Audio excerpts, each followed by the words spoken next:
Hello नमस्कार साथियों, स्वागत है आप सभी का अपने यूट्यूब चैनल पर फिर से एक बार। जैसा कि आप सभी जानते हैं, अपनी मैनेजमेंट की क्लास चल रही है और उसमें हमारा टॉपिक कौन सा चल रहा है, स्टाफिंग, नियुक्तिकरण, जो कि मैंने आपको पूरा कंप्लीट करा दिया है। एक ही क्लास में, एक ही वीडियो में मैंने आपको सारा स्टाफिंग जो है कवर करा दिया है। अगर वो आपने वीडियो नहीं देखी हो तो जाकर जल्दी से देख लीजिएगा। आज हम नियुक्तिकरण से रिलेटेड सारे इम्पोर्टेंट क्वेश्चंस हम देखने वाले हैं। क्वेश्चंस प्रैक्टिस की बारी है आज हमारी। बहुत ही शानदार क्वेश्चन जो है इसमें होने वाले हैं। देखिए, ये हमारा चैनल इंटेलिजेंट ट्रेनिंग एकेडमी, यहाँ पर आपको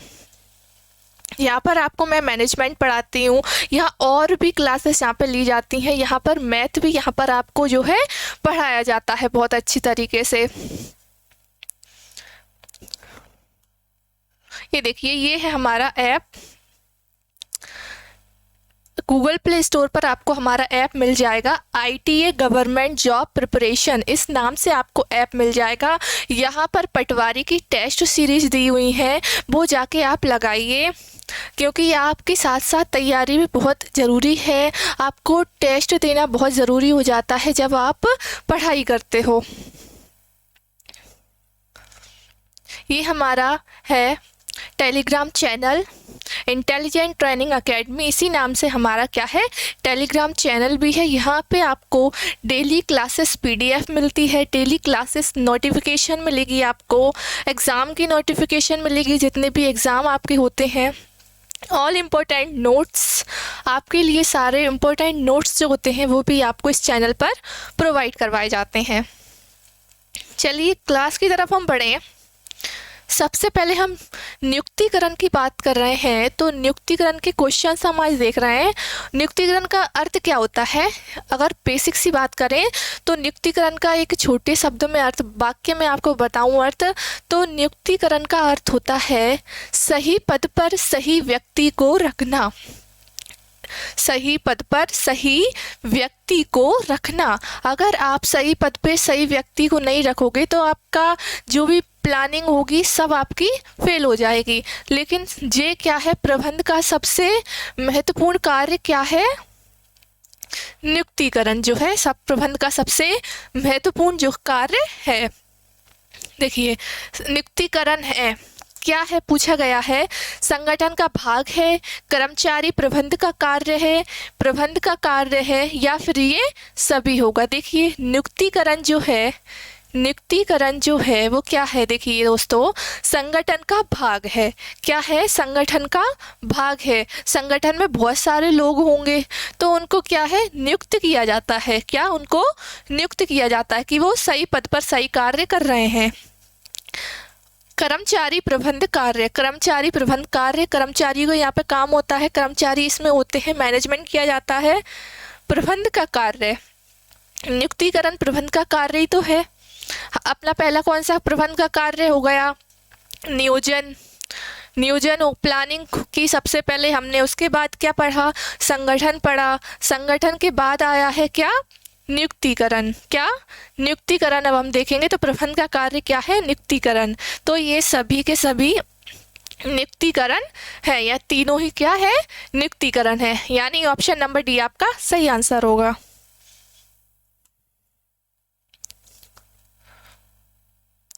अगला क्या है क्वेश्चन? नियुक्तिकरण पर व्यय किया गया धन है।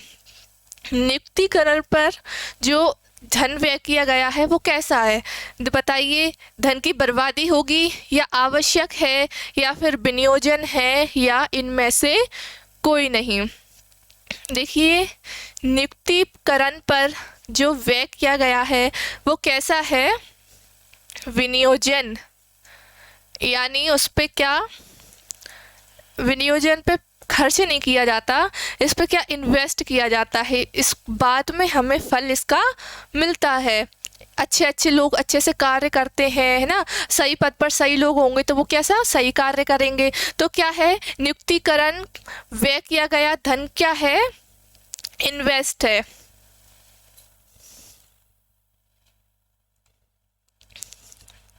अगला क्वेश्चन क्या कहता है? कर्मचारी की भर्ती के स्रोत हैं। कर्मचारी की जो भर्ती होती है उनके स्रोत कितने हैं? तो देखिए 3 है, 2 है, 4 हैं या फिर 6। क्लास में मैंने आपको बताया था कि कर्मचारी की भर्ती दो स्रोत हैं। कितने? 2 स्रोत हैं। कौन कौन सा? देखिए, एक आपका हो गया आंतरिक स्रोत, सेकंड आपका हो गया बाह्य स्रोत। तो ये क्या है, दोनों ही तरीके से क्या की जाती है, भर्ती की जाती है। अब आंतरिक स्रोत में क्या क्या आता है? आंतरिक स्रोत में आपका अंदर ही अंदर क्या हो जाता है, भर्ती हो जाती है। जैसे स्थानांतरण हो गया, पदोन्नति हो गई, आपका ले ऑफ हो गया। अब क्या होता है पदोन्नति, यानी प्रमोशन मिल जाना। प्रमोशन मिल गया तो उसकी क्या भर्ती हो गई, कौन से पद पर, नेक्स्ट पद पर। और पदोन्नति होगा स्थानांतरण। स्थानांतरण मतलब एक विभाग से दूसरे विभाग में पहुंचा दिया जाना। तो क्या हो गया, उसकी दूसरी जगह भर्ती हो गई। आंतरिक ही हुई है, अंदर ही भर्ती हुई है आपकी, तो आंतरिक भर्ती ये। और ले ऑफ की ऐसी भर्ती होती है कि अगर काम की कमी है, अगर संस्था में काम की कमी है, तो संस्था में काम की कमी है, फिर क्या किया जाता है, जो काम कर रहे होते हैं उनसे कह दिया जाता है कि हमें ज़रूरत पड़ेगी आपकी, जब काम ज़्यादा होगा हमारे पास तो आपको बुला लिया जाएगा। तो ये क्या, ये सब आंतरिक स्रोत हो गए। बाह्य स्रोत विज्ञापन वगैरह में दे दिया, न्यूज़पेपर में छपवा दिया, ये सब क्या होते हैं, रोजगार कार्यालय द्वारा और वेबसाइट द्वारा। ये क्या, बाह्य स्रोत है। आगे हम इससे से रिलेटेड सारे क्वेश्चंस हम देखने वाले हैं।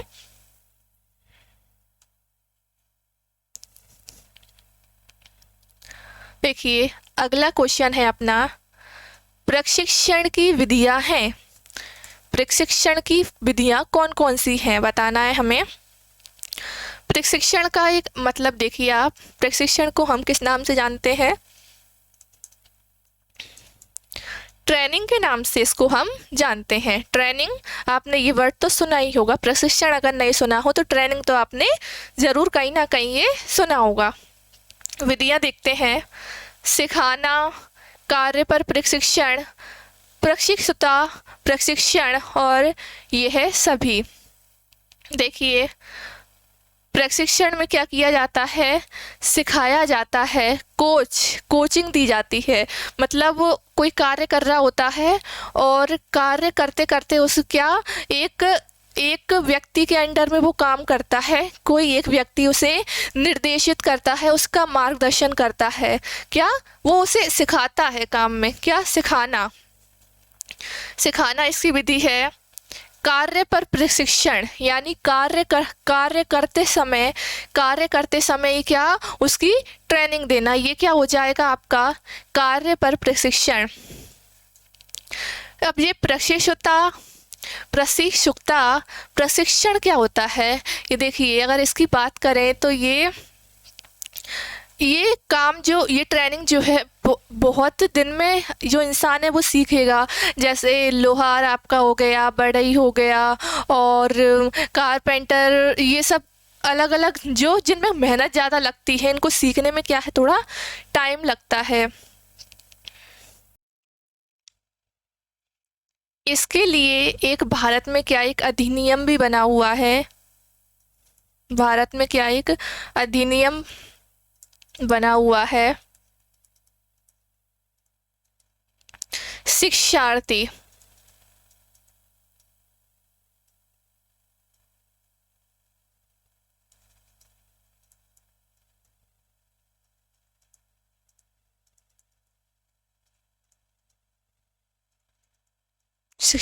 अधिनियम 1961। जो ये प्रशिक्षण ये ट्रेनिंग जब ले रहे होते हैं तो लेने वाले क्या, इनको साथ ही साथ मजदूरी भी इनको मिलती है। क्या जब ये ट्रेनिंग ले रहे होते हैं तो इनको काम इनसे ले लिया जाता है, इनसे काम करवा लिया जाता है, ट्रेनिंग देते देते इनसे क्या काम ले लिया जाता है और उनको मजदूरी दी जाती है। क्या मजदूरी दी जाती है। तो ये भी क्या है, एक ट्रेनिंग की, प्रशिक्षण की विधि है। तो ये सभी के सभी क्या है, ट्रेनिंग की या प्रशिक्षण की क्या है, विधियां हैं।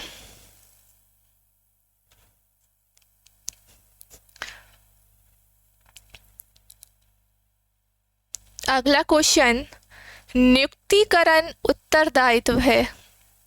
नियुक्तिकरण उत्तरदायित्व है किसका, निम्न प्रबंध का, मध्यम प्रबंध का, उच्च प्रबंध का, या फिर इनमें से सभी। देखिए जो नियुक्तिकरण है इसमें अधिकार नहीं कहा गया, उत्तरदायित्व।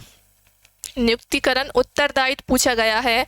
तो देखिए नियुक्तिकरण निम्न प्रबंध का भी है, मध्य प्रबंध का और उच्च प्रबंध का, ये तीनों का ही क्या है, उत्तरदायित्व होता है। तो ऑप्शन नंबर डी आपका सही होगा। ये सभी के सभी जो है नियुक्तिकरण उत्तरदायित्व है।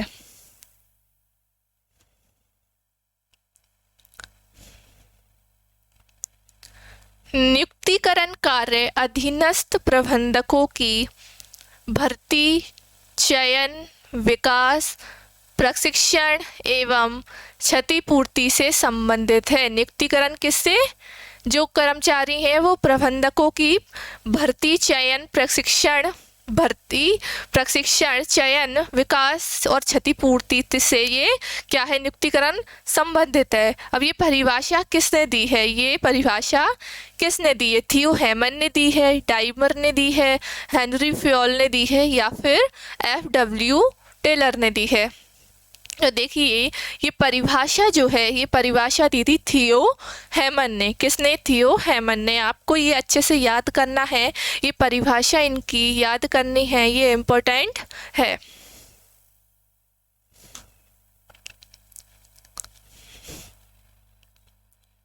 अगला क्वेश्चन क्या कहता है, कर्मचारियों का प्रशिक्षण है। कर्मचारियों की जो ट्रेनिंग होती है वो क्या है, आवश्यक होगी, अनावश्यक होगी, अनिवार्य होगी, या फिर ये सभी के सभी होंगी। बताइए, कोई कर्मचारी कार्य कर रहा है, कोई पद पर वो कार्य कर रहा है, तो उसे ट्रेनिंग देना आपके हिसाब से आवश्यक होगा कि नहीं होगा, अनिवार्य है कि नहीं है। देखिए कर्मचारी को क्या है, आवश्यक है। कर्मचारियों का प्रशिक्षण क्या होगा, आवश्यक है इसको देना।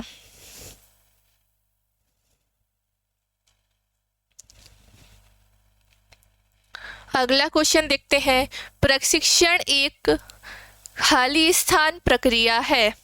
प्रशिक्षण एक कैसी प्रक्रिया है, हमें पूछा गया है क्वेश्चन में। तो देखिए प्रशिक्षण एक चालू प्रक्रिया होगी, नियमित होगी, या फिर सतत, या फिर इनमें से कोई नहीं। तो देखिए प्रशिक्षण ट्रेनिंग जो है आपकी, ये सतत चलने वाली प्रक्रिया है, निरंतर लगातार जो है ये प्रक्रिया चलती रहती है। ट्रेनिंग क्या है, जैसे कर्मचारी को एक बार ट्रेनिंग दे दी तो ऐसा नहीं है कि वो कार्य रुक गया, वहीं रुक गया वो कार्य।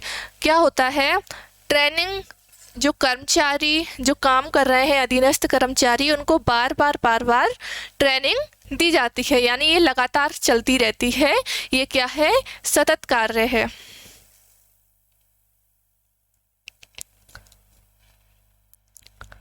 अगला क्वेश्चन, निम्न में से कौन सा नियुक्तिकरण का कार्य है। नियुक्तिकरण के कार्य मैंने आपको बताए थे, तो नियुक्तिकरण का कौन कौन सा कार्य है देखते हैं। संगठन, नियोजन, चयन, या फिर इनमें से कोई नहीं। पढ़ के ही समझ में आ रहा होगा, हमें पढ़ के ही आपको क्या है इसका आंसर आ रहा होगा कि नियुक्तिकरण का कौन सा कार्य है। बताइए, संगठन होगा, नहीं होगा। संगठन काय का कार्य है, संगठन प्रबंध का कार्य है, नियुक्तिकरण का थोड़ी कार्य है। नियोजन भी क्या है आपका, प्रबंध का कार्य है। सबसे फर्स्ट काम जो है, सबसे पहला कार्य कौन सा है आपका, नियोजन है। देखिए चयन आपको बताया था मैंने कि नियुक्तिकरण का कार्य कौन सा है, चयन। इनमें से कोई नहीं, ये आपका option number C correct answer होगा।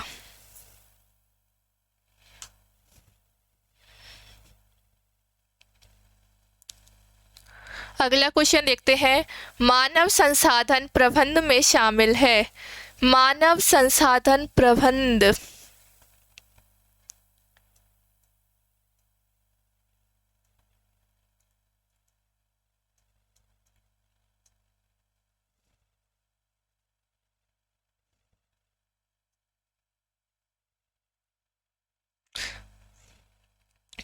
क्या अर्थ होता है इसका, क्या क्या बोलते हैं? ह्यूमन रिसोर्सेस मैनेजमेंट जिसको कहते हैं।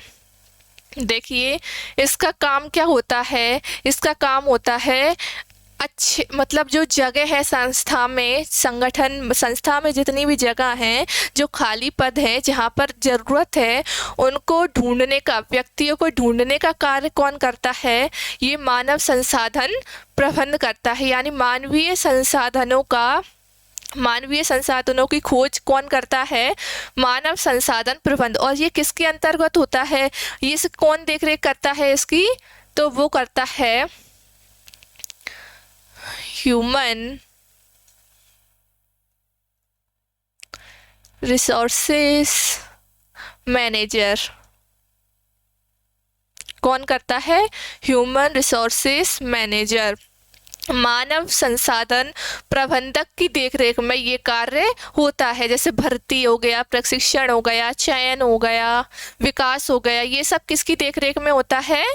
ये मानव संसाधन प्रबंधक की देखरेख में होता है। देखिए मानव संसाधन प्रबंध में सम्मिलित है क्या? भर्ती, चयन, प्रशिक्षण या फिर ये सभी। तो देखिए मैंने आपको बताया था ये सब की व्यवस्था कौन करता है? भर्ती वगैरह लोगों को लाने की।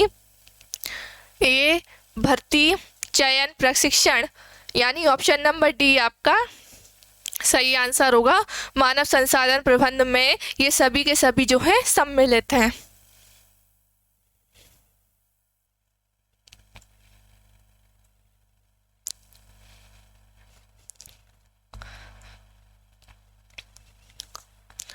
निम्नलिखित में से कौन नियुक्तिकरण के तत्व नहीं है या फिर अंग नहीं है?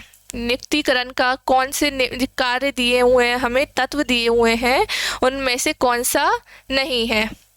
भर्ती, प्रबंध, चयन या फिर प्रशिक्षण। देखिए समझ में आ रहा है हमें कि नियुक्तिकरण का तत्व भर्ती है, चयन है, प्रशिक्षण है, पर जो प्रबंध है नियुक्तिकरण का तत्व नहीं है। प्रबंध का कार्य क्या है? नियुक्तिकरण। प्रबंध का ही कार्य क्या है? नियुक्तिकरण। तो आपका कौन सा? ये ऑप्शन नंबर बी सही होगा। प्रबंध नियुक्तिकरण का तत्व जो है नहीं है।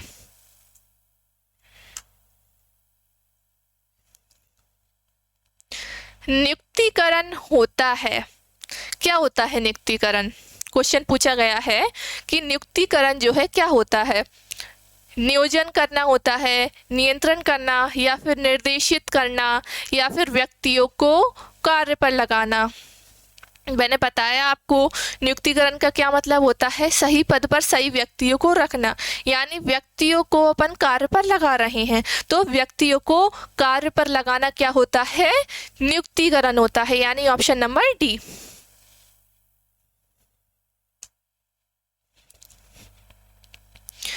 नियुक्तिकरण का संबंध किससे है? क्वेश्चन पूछ रहा है कि जो नियुक्तिकरण है उसका संबंध किससे है? मनुष्यों से है, माल से है, उपकरणों से है या फिर मशीनों से है? आप नियुक्ति करते हो किसी की भी भर्ती के द्वारा, प्रशिक्षण के द्वारा या फिर आप विकास के द्वारा, चयन के द्वारा, तो आप क्या माल की नियुक्ति करते हो, उपकरण की करते हो, मशीनों की करते हो? क्या जाहिर सी बात है आप मनुष्यों को करते हो, मनुष्यों को नियुक्त करते हो। तो किससे संबंधित है ये? मनुष्य से जो है नियुक्तिकरण संबंध रखता है।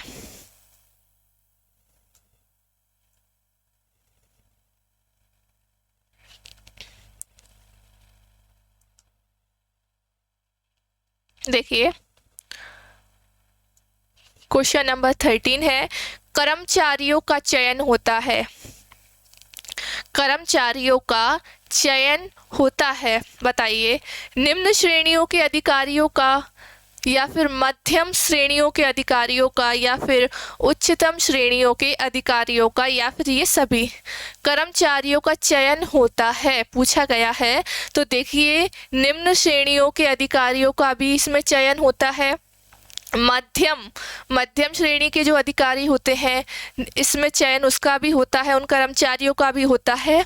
और जो ऊंचे पद पर उच्च श्रेणियों के जो अधिकारी हैं उनका भी ये होता है चयन। तो ये सभी के सभी क्या है, कर्मचारियों का, इनमें से इन सभी का क्या होता है, चयन होता है।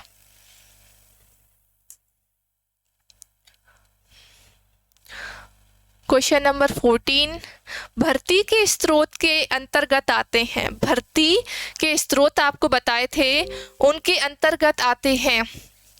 बताइए आंतरिक स्रोत आएंगे, बाहरी स्रोत, या फिर ये के दोनों आएंगे। मैंने आपको बताया भर्ती के कितने होते हैं, 2 स्रोत होते हैं, आंतरिक स्रोत और बाहरी स्रोत, यानी option number C. Option number C आपका सही होगा, ये दोनों ही क्या है, भर्ती के स्रोत हैं।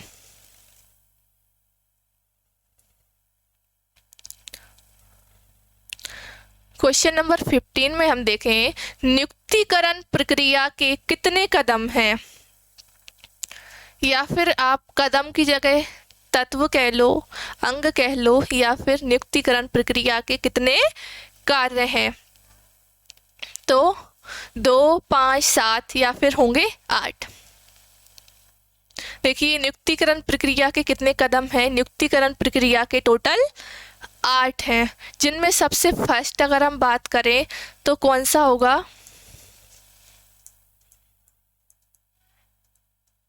आपको शुरू के और आखिरी के मैं बता देती हूँ। यहाँ मानव संसाधन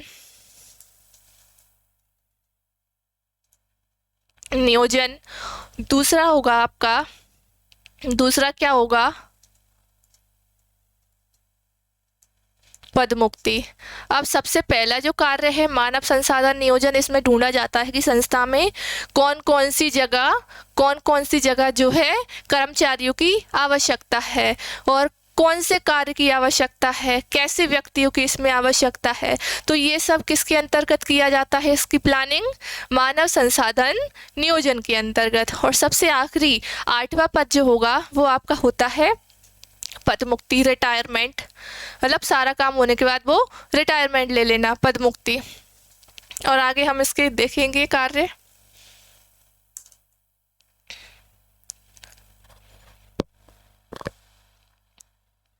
क्वेश्चन नंबर 16, उस प्रक्रिया का नाम बताइए, उस प्रक्रिया का नाम बताइए जिसके द्वारा कर्मचारियों में, किसके द्वारा, जिसके द्वारा कर्मचारियों में किसी विशेष कार्य को कुशलता पूर्वक संपन्न करने हेतु उनके ज्ञान एवं निपुणता में वृद्धि का प्रयास किया जाता है। उस प्रक्रिया का हमें नाम बताना है जिसके द्वारा कर्मचारी किसी विशेष कार्य को कुशलता पूर्वक संपन्न करने हेतु उनके ज्ञान एवं निपुणता में वृद्धि का प्रयास किया जाता है।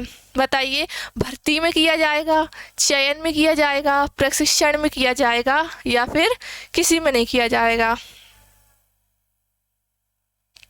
देखिए इसका आंसर होगा ऑप्शन सी, प्रशिक्षण। प्रशिक्षण में क्या होगा, व्यक्ति कार्य तो कर ही रहा है, कर्मचारियों के विशेष कार्य कुशलता पूर्वक संपन्न करने हेतु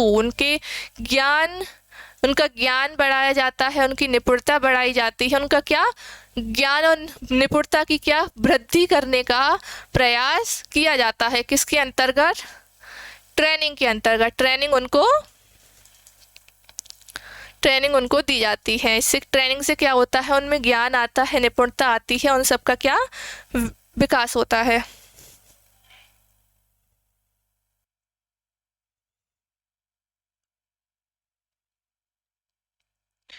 नियुक्तिकरण की विशेषताएं, नियुक्तिकरण की विशेषताएं हैं, क्या है नियुक्तिकरण की विशेषताएं। सतत कार्य, वर्तमान एवं भावी आवश्यकताओं की पूर्ति, या सभी प्रबंधकीय स्तरों पर आवश्यकता, या सभी। नियुक्तिकरण की हम विशेषताएं देखते हैं। तो नियुक्तिकरण कैसा है? सतत कार्य है, लगातार चलने वाला कार्य है।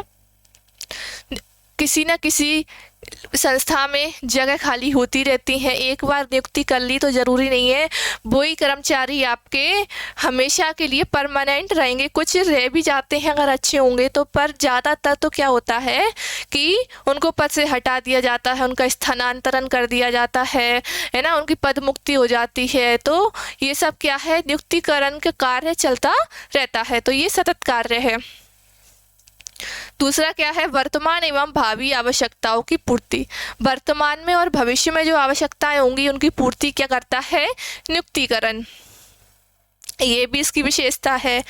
सभी प्रबंधकीय स्तरों पर आवश्यक, मैंने आपको बताया उच्च स्तर पर, मध्य स्तर पर और निम्न स्तर पर क्या है, ये नियुक्तिकरण की आवश्यकता पड़ती है। तीनों ही जगह क्या होता है, नियुक्ति की जाती है। तो ये सभी प्रबंधकीय स्तरों की पर इसकी आवश्यकता होती है, और यानी कि ये सभी के सभी क्या है, नियुक्तिकरण की विशेषताएं हैं। Option number D.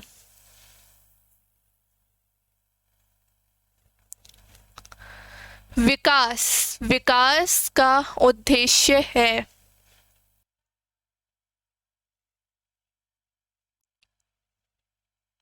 विकास का अर्थ क्या होता है, पहले तो ये जानेंगे हम। सभी जो कर्मचारी हैं उनको सभी दृष्टि से उनको निपुण बनाना, जितने भी कर्मचारी हैं उनको सभी दृष्टि से क्या, उनको हर चीज़ में निपुण बनाना क्या होता है, विकास। कर्मचारियों को निपुण बनाया जाता है, उनका विकास किया जाता है, ये इसका अर्थ हो गया। इसका उद्देश्य क्या है, देखिए, योग्यता में वृद्धि, श्रेष्ठ निष्पादन, पदोन्नति के अवसर, या फिर ये सभी। देखिए, विकास का उद्देश्य क्या होगा, योग्यता में वृद्धि, जो उसकी योग्यता है कर्मचारी की उसमें क्या होगा, वृद्धि होगी। किसके द्वारा, विकास के द्वारा। अगर विकास होगा तो श्रेष्ठ निष्पादन भी होगा, तो ये भी इसका है उद्देश्य। पदोन्नति के अवसर, अगर उसका विकास होगा, उसमें योग्यताएं बढ़ेंगी, कौशल बढ़ेगा, तो क्या होगा, उसका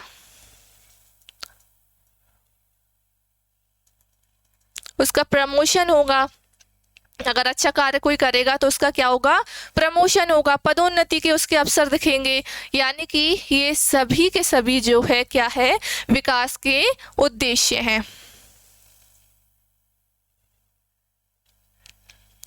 देखिए, जब संस्था के अंदर, क्या संस्था के अंदर बता रहा है, संस्था के अंदर कार्यरत जो कार्य कर रहे हैं उन कर्मचारियों में से ही विभिन्न पदों पर भर्ती की जाती है, तो उसे क्या कहा जाता है, संस्था के अंदर ही भर्ती हो गई, अंदर ही क्या हो गई, भर्ती हो गई, तो क्या कहा जाएगा उसे, बताइए। आंतरिक स्रोत से भर्ती, बाहरी स्रोत से, या सूचना स्रोत से, या फिर इनमें से कोई नहीं।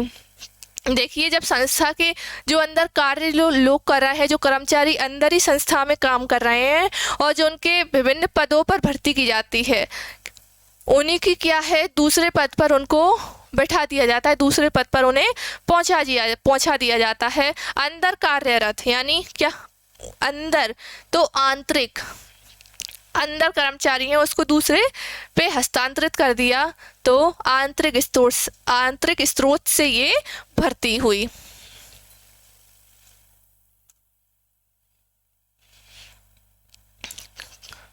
अगला क्वेश्चन, कर्मचारियों का प्रशिक्षण है, कर्मचारियों की ट्रेनिंग है, आवश्यक, अनावश्यक, अनिवार्य, या धन की बर्बादी। सही, ये क्वेश्चन रिपीट है, तो इसका क्या था, कर्मचारियों की ट्रेनिंग देख लेते हैं द्वारा। कर्मचारियों का प्रशिक्षण क्या है, आवश्यक होता है, यानी किसी को भी ट्रेनिंग देना आवश्यक होता है, हर बार ट्रेनिंग दी जाती है।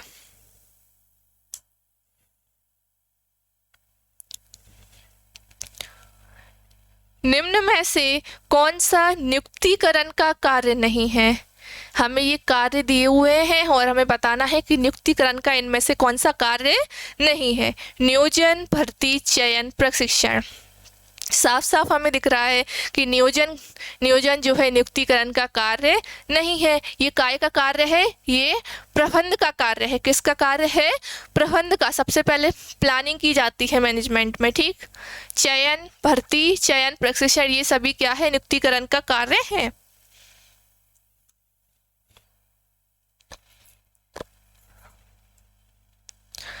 क्वेश्चन नंबर 22, किसी कर्मचारी को कोई कर्मचारियों को एक कार्य से हटाकर दूसरे कार्य पर लगाना क्या होगा? कोई कर्मचारी एक जगह काम कर रहा है, कोई एक कार्य कर रहा है, वो तो उसे दूसरे कार्य पर लगा देना क्या कहलाएगा? बताइए। हस्तांतरण कहलाएगा, त्याग कहलाएगा, या फिर ये दोनों, या इनमें से कोई नहीं? जब एक कर्मचारी को एक कार्य से हटाकर दूसरे पर लगा देते हैं तो वो क्या? हस्तांतरण करना कहलाएगा। क्या? हस्तांतरण। दूसरा कार्य उसे दे दिया, दूसरे कार्य का हस्तांतरण उसे कर दिया।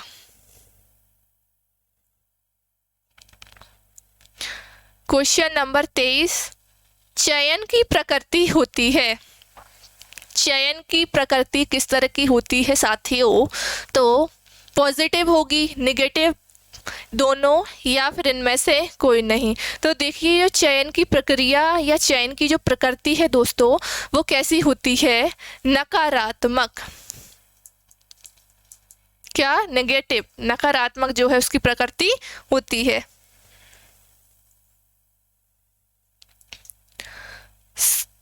क्वेश्चन नंबर 24 देखें हम। संगठन के जीवन में भर्ती होता है, जो संगठन होता है उसके जीवन में भर्ती होता है, कैसा होता है? एक बार होगा, 2 बार होगा, कभी कभी, या फिर निरंतर? तो संगठन में जो लोग होंगे आते जाते रहते हैं, तो भर्ती क्या है?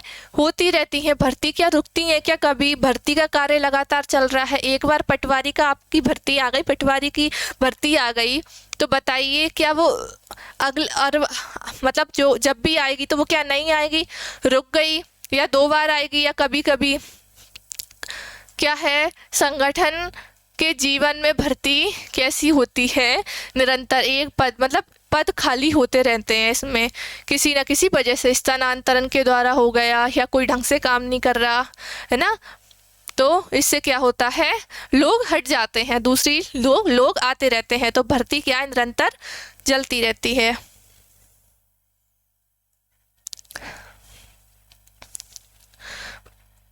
क्वेश्चन नंबर 25, भर्ती की प्रकृति होती है। भर्ती की प्रकृति किस तरह की होती है? धनात्मक, ऋणात्मक, या फिर धनात्मक और ऋणात्मक दोनों होंगी, या फिर इनमें से कोई नहीं? तो देखिए, जो भर्ती की जो प्रकृति होती है वो किस तरह की होती है? ऋणात्मक, नेगेटिव। कैसी? भर्ती की किस तरह की होती है? नेगेटिव, ऋणात्मक। और चयन की कैसी थी? धनात्मक। सॉरी, भर्ती की प्रकृति ऋणात्मक नहीं होती, भर्ती की प्रकृति होती है धनात्मक यानी पॉजिटिव, और चयन की प्रकृति अपनी कैसी थी? ऋणात्मक।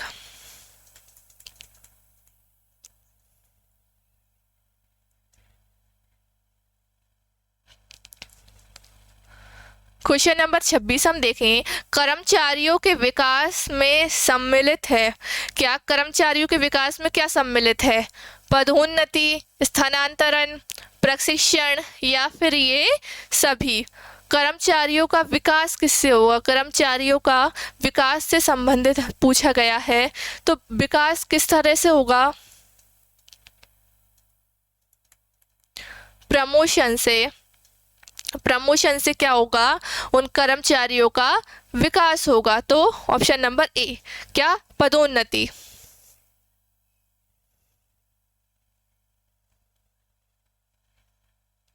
क्वेश्चन नंबर 27, प्रशिक्षण के इन क्षेत्रों में कौन एक कर्मचारी को उसके या उसकी समस्याओं को सफलतापूर्वक निपटान करने के लिए तैयार करता है। जो भी समस्याएं आती हैं उनको निपटान करने के लिए इसको कौन तैयार करता है? मानव संसाधन प्रशिक्षण करेगा, समस्या समाधान प्रशिक्षण करेगा, कौशल आधारित प्रशिक्षण करेगा, या दोस्तों प्रबंधन प्रशिक्षण करेगा। तो जो भी समस्या होती हैं तो समस्याओं का समाधान करने के लिए क्या समस्या समाधान प्रशिक्षण, समस्या समाधान ट्रेनिंग जो होती है इसके द्वारा क्या होता है, समस्याओं का सफलतापूर्वक निपटारा किया जाता है।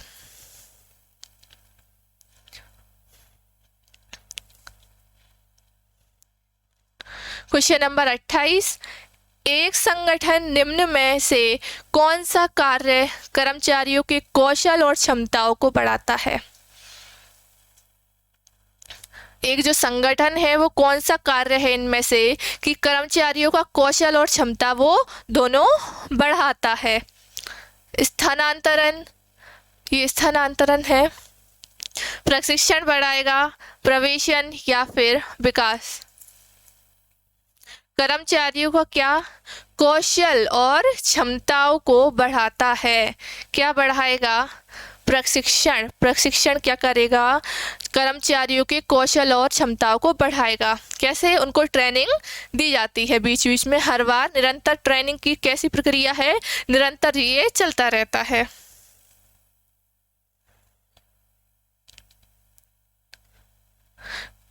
संभावित कर्मचारियों की खोज करने और उन्हें संगठन में नौकरियों के लिए आवेदन करने के लिए प्रेरित या प्रोत्साहन करने की प्रक्रिया क्या कहलाएगी? चयन कहलाएगी, प्लेसमेंट, या फिर भर्ती या प्रशिक्षण। तो देखिए, जब संगठन में जो नौकरी होती है उनका आवेदन करने के लिए लोगों को क्या करती है? प्रेरित करती है। तो इसका आंसर क्या होगा? प्रशिक्षण, सॉरी प्रशिक्षण नहीं है, इसका आंसर क्या होगा? भर्ती। भर्ती क्या होती है? उसको प्रेरित करती है। क्या होगा इसका आंसर? भर्ती। भर्ती जो है सही आंसर होगा। क्या प्रेरित करता है? ये प्रोत्साहन करता है लोगों को आवेदन भरने के लिए। निम्नलिखित में से कौन सा भर्ती का बाहरी स्रोत नहीं है?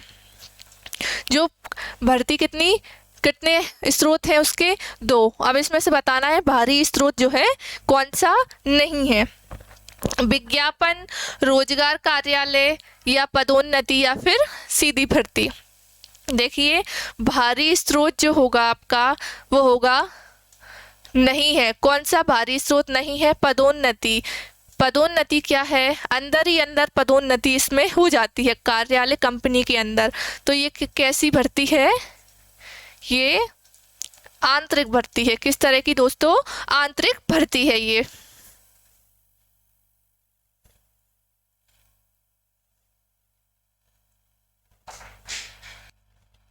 अगला क्वेश्चन देखें, निम्नलिखित में से कौन भर्ती का आंतरिक स्रोत है? अभी पूछा गया था बाहरी स्रोत, अभी कौन सा है? आंतरिक स्रोत। स्थानांतरण, टेलीविजन पर विज्ञापन, प्रतीक्षा सूची, या फिर श्रम ठेकेदार। आंतरिक स्रोत पूछा गया है तो आंतरिक स्रोत क्या है? स्थानांतरण।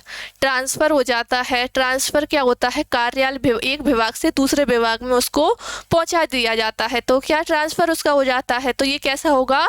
आंतरिक स्रोत होगा।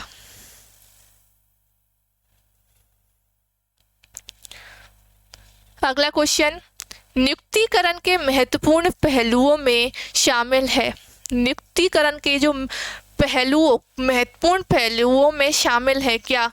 चयन, भर्ती, प्रशिक्षण, या फिर सभी। तो देखिए, महत्वपूर्ण नियुक्तिकरण के महत्वपूर्ण जो कार्य हैं वो चयन भी है, भर्ती भी है, प्रशिक्षण, यानी उपरोक्त सभी के सभी महत्वपूर्ण पहलुओं में शामिल हैं।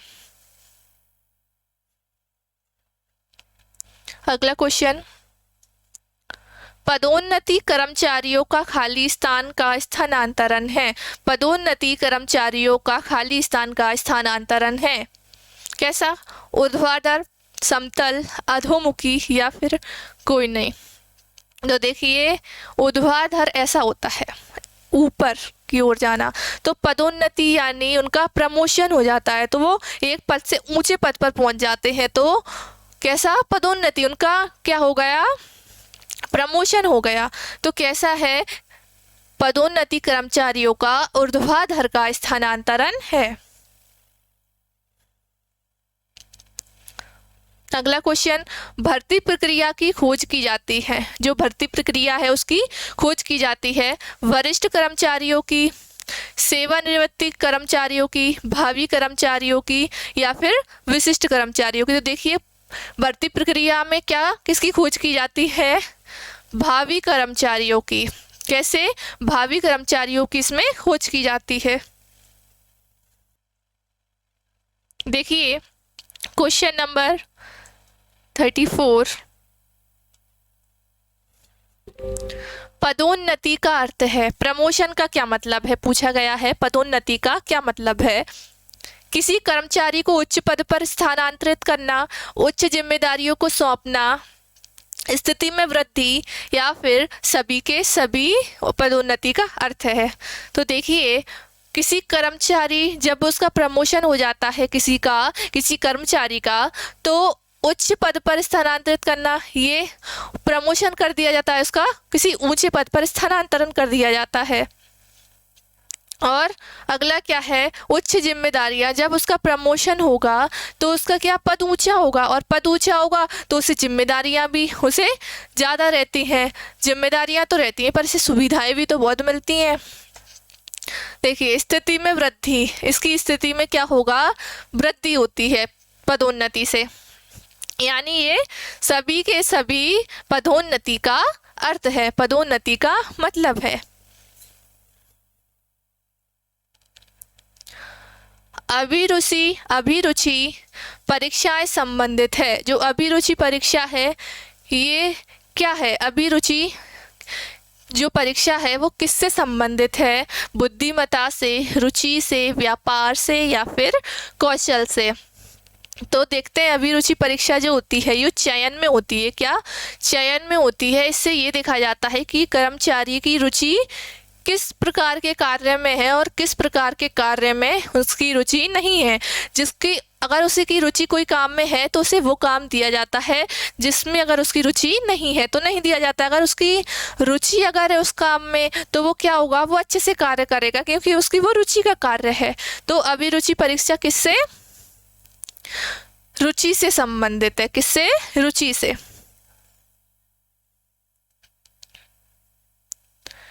अगला क्वेश्चन, निम्नलिखित में से कौन सी चयन प्रक्रिया नहीं है। जो चयन की प्रक्रियाएं दी हुई हैं इनमें से बताना है कि कौन सी जो चयन की प्रक्रिया नहीं है।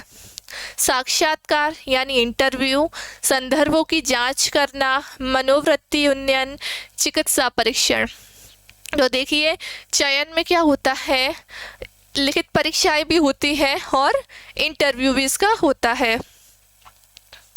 तो यानी साक्षात्कार इसमें होता है, संदर्भों की जांच करना, उसका नाम पता, उसके पारिवारिक दृष्टिकोण, उसका कोई केस तो नहीं है, पुलिस रिकॉर्ड तो नहीं है, पिछले कहाँ पर उसने काम किया था, इन सब की क्या उनकी जांच करना भी चयन में कार्य किया जाता है। और मनोवृत्ति उन्नयन ये कार्य उसका नहीं है। चिकित्सा परीक्षण उसका क्या किया जाता है, मेडिकल किया जाता है कि वो कोई बीमारी तो उसे नहीं है, अगर बीमारी है तो अगर उसे कमजोरी है या कोई और बीमारी है तो वो उससे ज़्यादा भारी काम उसे नहीं दिया जाता है, उसे लिमिटेड काम, उसे अगर उसकी क्षमता ही नहीं है कार्य करने की कोई तो उसे थोड़ा कम कार्य उसे दिया जाता है, तो उसका क्या मेडिकल उसमें किया जाता है। तो ये कार्य प्रक्रिया नहीं है पूछा गया तो ये मनोवृत्ति उन्नयन जो है इसकी प्रक्रिया नहीं होगी। 37वां क्वेश्चन हम देख रहे हैं, खुली नौकरियों हेतु आवेदन करने के लिए योग्य व्यक्तियों को आकर्षित करने की प्रक्रिया को निम्न में से क्या कहा जाता है। प्रशिक्षण, भर्ती, मानव संसाधन प्रबंध, या फिर स्थानांतरण। अब कोई व्यक्ति है अपनी खुली नौकरियां, अपने पास जो भी जगह है उसके लिए क्या लोगों को आकर्षित करना, उनको आकर्षित करना, प्रोत्साहन करना कि वो फॉर्म आवेदन भरें, उसको क्या कहेंगे हम? उसको हम कहेंगे भर्ती। क्या कहेंगे? भर्ती। अगला क्वेश्चन, नियुक्तिकरण एक अंग है।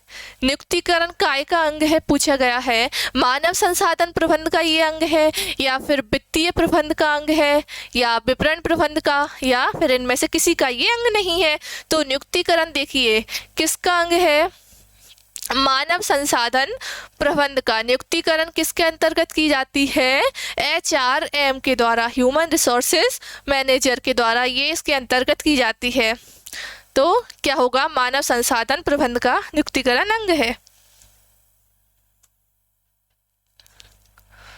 अगला क्वेश्चन, नए कौशल सीखने के लिए उम्मीदवार की क्षमता का आंकन करने में निम्न कौन सी परीक्षण सहायक होती है या होता है? बुद्धिमत्ता, व्यक्तित्व, व्यापार या फिर कौशल? तो देखिए कौशल, नए कौशल सीखने के लिए, देखिए नए कौशल सीख रहा है वो, नए कौशल, तो इसका कौन सा परीक्षण सहायक होगा? कौशल परीक्षण जो है इसके लिए सहायक होगा, जिससे वो क्या होगा? जो नए उम्मीदवार होंगे उनके लिए नए कौशल सीखने के लिए क्षमता आएगी। अगला क्वेश्चन, उम्मीदवार के बुद्धि कोश के स्तर को जानने के लिए क्या किया जाता है? किसको? बुद्धि कोश के स्तर को जानने के लिए, उसमें कितनी बुद्धि है उसका स्तर जानने के लिए कौन सी परीक्षा की जाती है? बुद्धिमत्ता परीक्षण, व्यापार परीक्षण, व्यक्तित्व परीक्षण या फिर कौशल परीक्षण? तो बुद्धि, देखिए बुद्धि तो बुद्धिमत्ता परीक्षण उसका किया जाता है। कौशल परीक्षण में क्या नए नए कौशल उसमें दिए। आगे हम और देखेंगे।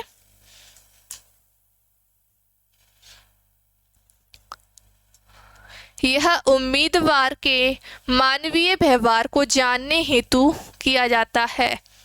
बुद्धि कौन सा है इनमें से कि ये उसके जो कर्मचारी है, जो उम्मीदवार है, जो काम करना चाहता है, वो उम्मीदवार के मानवीय व्यवहार को जानने हेतु कौन सा परीक्षण इनमें से किया जाता है? बुद्धिमत्ता परीक्षण, व्यापार परीक्षण, व्यक्तित्व परीक्षण या कौशल परीक्षण? तो उसका व्यवहार, मानवीय व्यवहार कैसा है, वो लोगों के प्रति कैसा व्यवहार रखता है, तो उसके लिए साथियों क्या उसका व्यक्तित्व परीक्षण, क्या उसके व्यक्तित्व को देखा जाता है, वो किस प्रकार का व्यवहार वो मानवों से या लोगों से कर रहा है। अगला क्वेश्चन, नियुक्तिकरण की विशेषताओं में सम्मिलित नहीं है। अभी विशेषताएं हमसे पूछी गई थी, अभी पूछा गया है कि नियुक्तिकरण की निम्नलिखित में से कौन सी विशेषताएं सम्मिलित नहीं है। यह एक निरंतर प्रक्रिया है, जटिल प्रक्रिया है, प्रबंधकीय कार्य है या फिर इनमें से कोई नहीं। तो देखिए मैंने आपको बताया नियुक्तिकरण कैसी प्रक्रिया है, निरंतर चलने वाली प्रक्रिया है। नियुक्तिकरण बार बार लोगों की संस्था में ज़रूरत होगी, संगठन को ज़रूरत होगी, तो क्या बार बार ये निरंतर प्रक्रिया है, ये लगातार बराबर चलती रहती है, रुकती नहीं है, निरंतर प्रक्रिया है। क्या ये एक कठिन या जटिल प्रक्रिया है? जी बिल्कुल नहीं। नियुक्तिकरण कहाँ से जटिल है? तो नियुक्तिकरण क्या है? जटिल प्रक्रिया नहीं है, प्रबंधकीय कार्य है। तो क्या होगा? ऑप्शन नंबर बी आपका सही होगा। ये क्या है? एक जटिल प्रक्रिया नहीं है।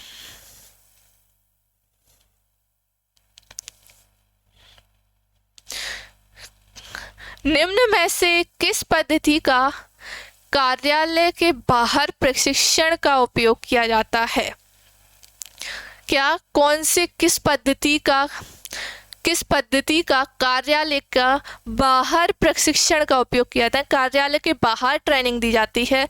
फिल्म प्रदर्शन, कला विज्ञान, केस स्टडी या फिर सभी? तो फिल्म प्रदर्शन, कला विज्ञान, केस स्टडी, यानी उपरोक्त सभी के सभी में क्या बाहर प्रशिक्षण, बाहर ट्रेनिंग दी जाती है कार्यालय के बाहर।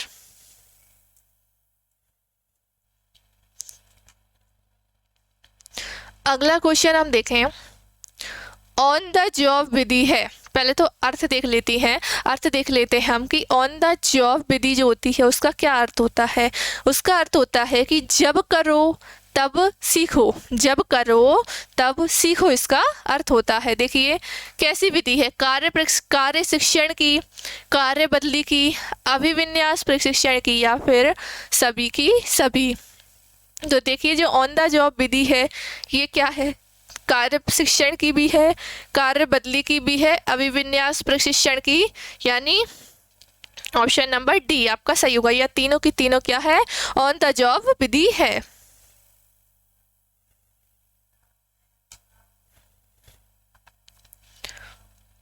अगला क्वेश्चन, भर्ती नीति के आवश्यक तत्व हैं। भर्ती नीति के आवश्यक तत्व हैं, शीर्ष प्रबंध द्वारा भर्ती, आवश्यकता अनुसार भर्ती, योग्य अधिकारी द्वारा भर्ती, या फिर ये सभी। तो देखिए भर्ती शीर्ष प्रबंध द्वारा होती है। क्या, शीर्ष यानी उच्च स्तर द्वारा इसकी भर्ती होती है, बिल्कुल सही है। आवश्यकता अनुसार, अब जरूरत ही नहीं है संस्था को कर्मचारियों की, तो क्या भर्ती होगी, भर्ती लिख लेंगी, नहीं लिख लेंगी। तो आवश्यकता अनुसार भर्ती होती है।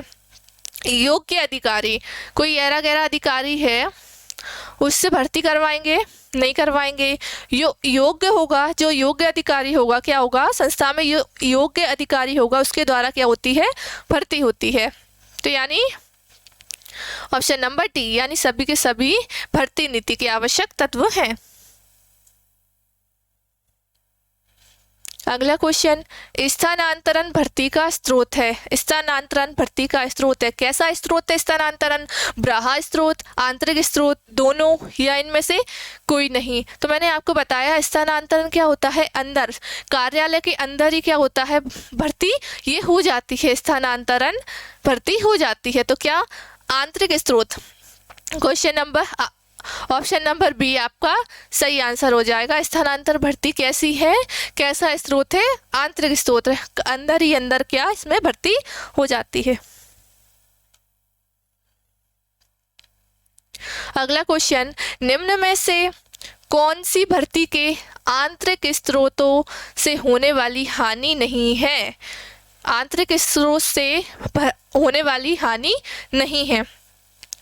प्रतिस्पर्धा का अभाव, सीमित चयन, या फिर प्रशिक्षण खर्च में कमी, या फिर इनमें से कोई नहीं। होने वाली हानि नहीं है, आंतरिक स्रोत से होने वाली हानि नहीं है। प्रतिस्पर्धा का अभाव क्या होगा इसका आंसर, प्रतिस्पर्धा का अभाव। क्यों, आंतरिक स्रोत,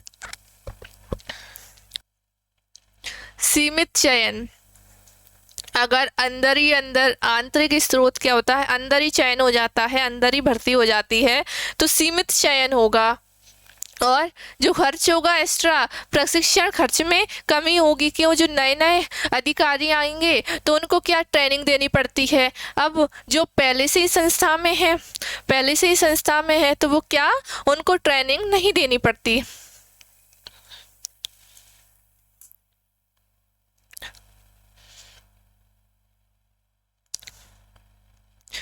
क्वेश्चन नंबर 48 हम देख रहे हैं, रोजगार कार्यालय निम्न किस प्रकार की भर्ती का स्रोत है। रोजगार कार्यालय निम्न में से किस प्रकार की भर्ती का स्रोत है।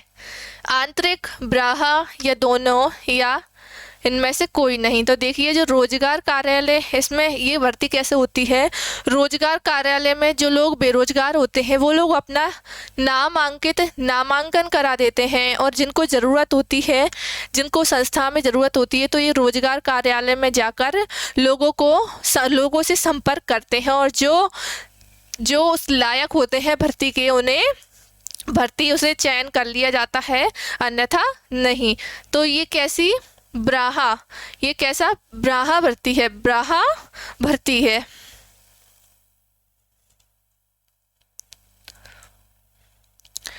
अगला क्वेश्चन, जब संस्था के अंदर कार्यरत कर्मचारियों में से ही विभिन्न पदों पर भर्ती की जाती है तो उसे क्या कहते हैं? संस्था में जो कार्य कर रहे हैं वही कर्मचारी और पदों पर, विभिन्न पदों पर उनकी भर्ती की जाती है तो वो क्या कहलाएगी? आंतरिक स्रोत से भर्ती। क्यों? अंदर अंदर कार्यरत है ना, वो अंदर काम कर रहे हैं तो आंतरिक स्रोत से भर्ती। देखिए अगला क्वेश्चन, कर्मचारियों का चयन होता है, कर्मचारियों का चयन होता है निम्न श्रेणियों के पदों हेतु, मध्यम श्रेणियों के पदों हेतु या फिर उच्चतम श्रेणियों के पदों हेतु।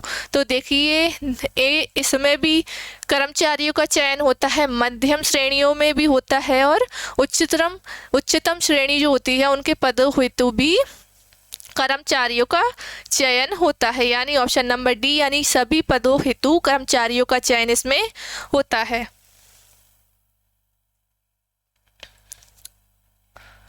नियुक्तिकरण कार्य अधीनस्थ प्रबंधकों की भर्ती, चयन, विकास, प्रशिक्षण एवं क्षतिपूर्ति से संबंधित है।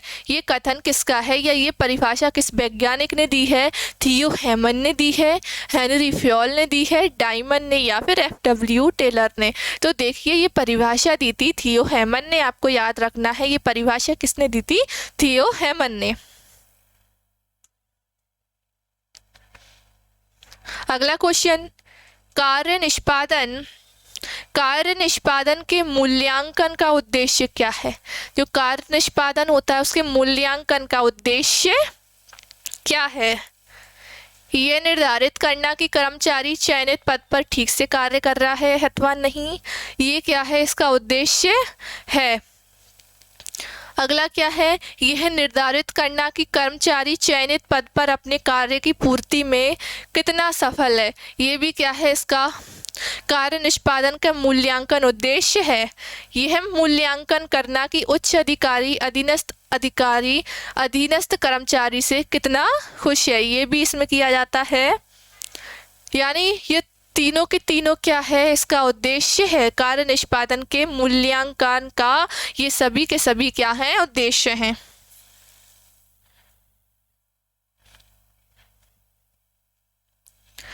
क्वेश्चन नंबर 53 पर हम हैं, निम्न में से किसने कहा था कि नियुक्तिकरण का संबंध संतोषजनक कार्य शक्ति को प्राप्त करने तथा उसे बनाए रखने से है? परिभाषा आप याद करिए, नियुक्तिकरण का संबंध संतोषजनक कार्य शक्ति, क्या संतोषजनक कार्य शक्ति को प्राप्त करने और उसे बनाए रखने से है। किसने कहा था ये? जॉर्ज टेरी ने कहा था, थियो हेमन ने, डेल योडर या कुंट से?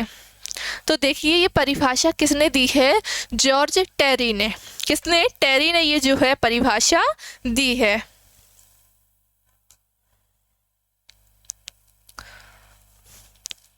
अगला क्वेश्चन, निम्न में से कौन सा कथन चयन के संबंध में सही है? ये हमें कथन दिए गए हैं और बताना है कि इनमें से कौन सा कथन जो है चयन के संबंध में सही है। चयन नियुक्तिकरण का तीसरा चरण है। चयन में पता लगाए गए प्रत्याशियों को आवेदन पत्र पर आमंत्रित किया जाता है, या फिर दोनों, या फिर ना तो ए और ना फिर बी।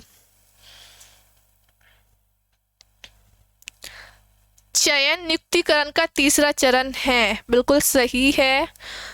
चयन में पता लगाए गए प्रत्याशियों को आवेदन पत्र आमंत्रित किए जाते हैं, बिल्कुल किए जाते हैं। तो ऑप्शन नंबर आपका कौन सा होगा?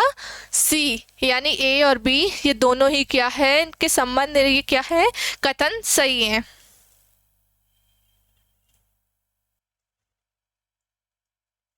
अगला क्वेश्चन की हम बात करें, नियुक्तिकरण की प्रक्रिया के महत्वपूर्ण पद हैं। नियुक्तिकरण जो प्रक्रिया है उसके महत्वपूर्ण पद कौन कौन से हैं? मानव संसाधन नियोजन, भर्ती, या फिर दोनों, या ना तो ए और ना बी। तो देखिए नियुक्तिकरण जो प्रक्रिया है उसके महत्वपूर्ण पद क्या है? मानव संसाधन नियोजन। इसमें ये देखा जाता है कि कहाँ पर कौन सी जगह संस्था में लोगों की ज़रूरत है, कर्मचारियों की ज़रूरत है और किस कार्य की ज़रूरत है।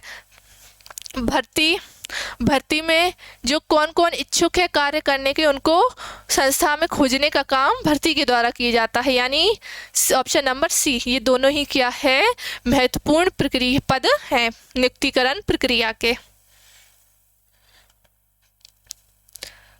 किस चरण में चयनित प्रत्याशियों को अपने साथियों से परिचित कराया जाता है?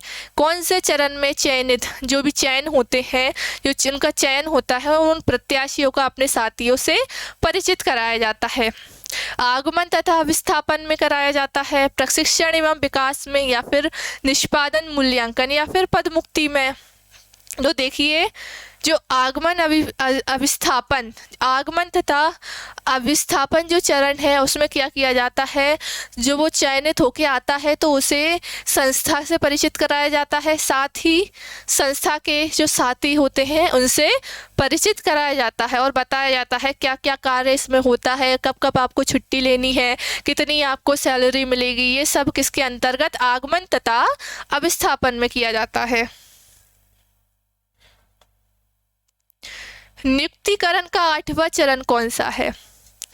नियुक्तिकरण का 8वां चरण कौन सा है?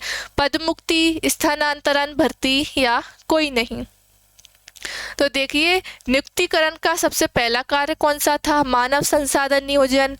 अब सबसे आखिरी में क्या होगा, सबसे पहले उसने प्लानिंग कर ली थी, अब क्या, पदमुक्ति, रिटायरमेंट।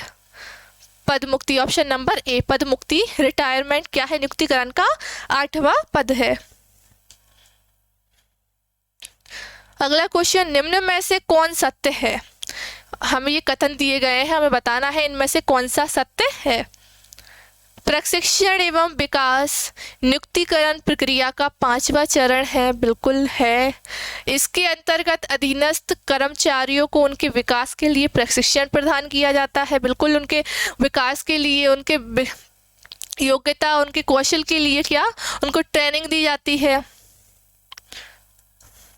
प्रशिक्षण एवं विकास का मुख्य उद्देश्य क्या होता है, कर्मचारियों की व्यक्तिगत तथा सामूहिक योग्यता में वृद्धि करना। तो ये तीनों ही क्या है, ये सत्य है, ये तीनों ही कथन सत्य है। तो ऑप्शन नंबर डी आपका सही होगा। स्थानांतरण कई कारणों से किया जाता है, जैसे कि जब एक ही पद पर अधिक समय तक कर्मचारी को नहीं रखना हो, जब कोई कर्मचारी किसी पद पर कार्य करने में असक्षम हो, या दोनों नहीं। तो देखिए, स्थानांतरण ट्रांसफर जो होता है वो कैसे, 2 कारणों से हो सकता है, जब एक ही पद पर वो अधिक समय तक कर्मचारियों को नहीं रखना हो, ये भी है, और जब कोई कर्मचारी को किसी पद पर कार्य करने में वो असक्षम हो, वो कोई कार्य उस पद पर कार्य नहीं कर पा रहा हो। तो यानी ऑप्शन नंबर आपका सी सही होगा।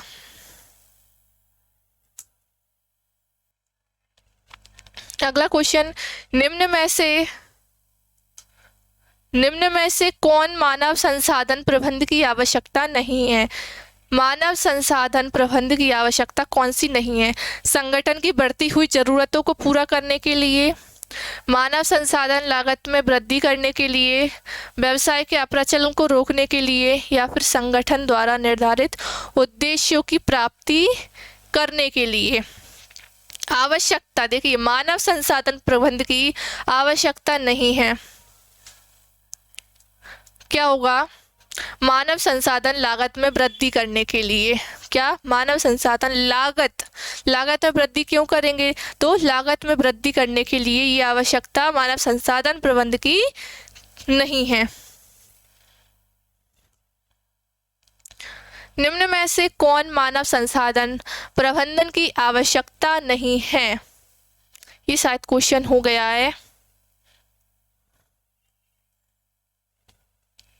भर्ती के बारह स्रोत है, स्थानांतरण, शिक्षण संस्थाओं या तकनीकी संस्थाएं, निम्न स्तर पर या पदोन्नति, निम्न स्तर पर पदोन्नति, अतिरिक्त कर्मचारियों का समायोजन।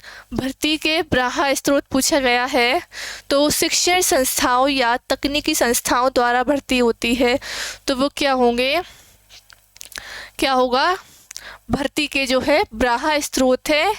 अगर आपको वीडियो पसंद आई हो तो चैनल को सब्सक्राइब कीजिए, वीडियो को लाइक कीजिए और ज़्यादा से ज़्यादा शेयर कीजिए। आपको इसकी PDF हमारे टेलीग्राम चैनल पर आपको मिल जाएगी। ये क्लास हम यहीं पर ख़त्म करते हैं और मिलते हैं आपसे अगली क्लास में। तो बने रहिए और पढ़ते रहिए हमारे साथ।